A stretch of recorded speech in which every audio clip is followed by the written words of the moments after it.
apfakaye ari mu muryango ubwa mbere ho baba baramukoye uwo mugabo wiwe apfuye ntiyabajana n'ukuri hariho umugabo hariho murumuna we naho nawe yoba yararunguye yaramufata ati ntuvaha akagira akaca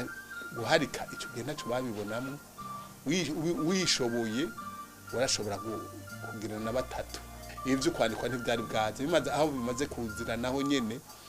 barabihishahisha buhoro buhoro mugabo ukabona uwo mugore yagumye mu nzu yiwe umugabo ari hajya ukaje ubona aravyaye umwana akurikije nk'uwo yaramaze kuvyara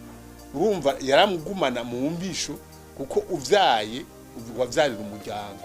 abakera nta rukundo rwari uko bamutegeka ntihajya mwumva havuye nakajya kaniko zubakwa urumva nta rukundo n'uwagiye ntibayaze ngo amukunde urumva amukunda nyene kuko baba bari kumwe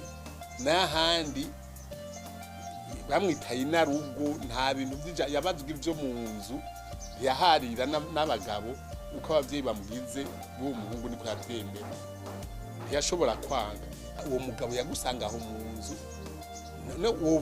wovuza induru